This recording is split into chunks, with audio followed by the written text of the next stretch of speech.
La biosynthèse des protéines, ou synthèse des protéines, est un processus biologique central, se produisant à l'intérieur des cellules, équilibrant la perte de protéines cellulaires, via la dégradation ou l'exportation, par la production de nouvelles protéines. Les protéines remplissent un certain nombre de fonctions essentielles comme les enzymes, les protéines structurelles ou les hormones. La synthèse des protéines est un processus très similaire pour les prokaryotes et les eucaryotes, mais il existe des différences distinctes. 1. La synthèse des protéines peut être divisée en deux grandes phases, la transcription et la traduction. Au cours de la transcription, une section d'ADN codant pour une protéine, appelée gène, est convertie en une molécule matrice appelée ARN messager, ARNM. Cette conversion est réalisée par des enzymes, appelées ARN polymérase, dans le noyau de la cellule 121 chez les eucaryotes. Cet ARNM est initialement produit sous une forme prématurée, pré-ARNM, qui subit des modifications post-transcriptionnelles pour produire des ARNM matures. L'ARNM mature est exporté du noyau cellulaire via les pores nucléaires vers le cytoplasme de la cellule pour que la traduction se produise.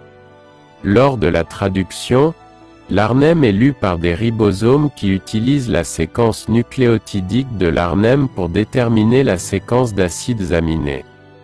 Les ribosomes catalysent la formation de liaisons peptidiques covalentes entre les acides aminés codés pour former une chaîne polypeptidique.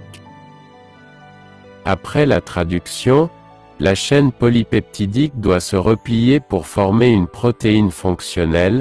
Par exemple, pour fonctionner comme une enzyme, la chaîne polypeptidique doit se replier correctement pour produire un site actif fonctionnel.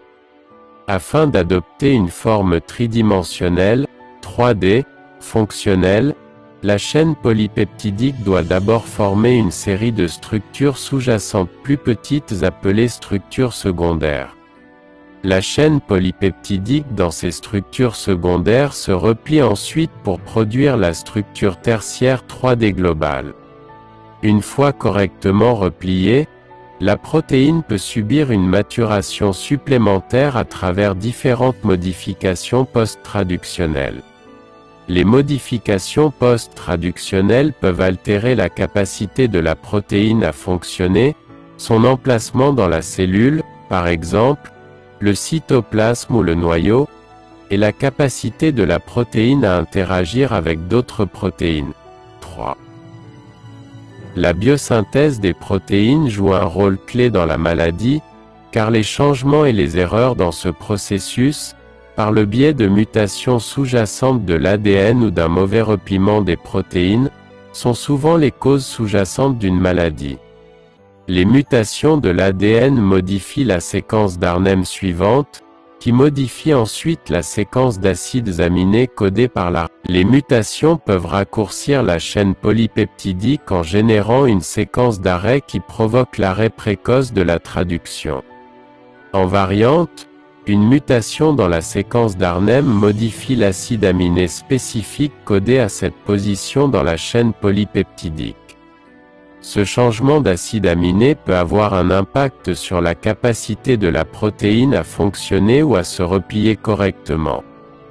4. Les protéines mal repliées sont souvent impliquées dans la maladie, car les protéines mal repliées ont tendance à s'agglutiner pour former des amas protéiques denses. Ces amas sont liés à une gamme de maladies, souvent neurologiques, dont la maladie d'Alzheimer et la maladie de Parkinson. 5.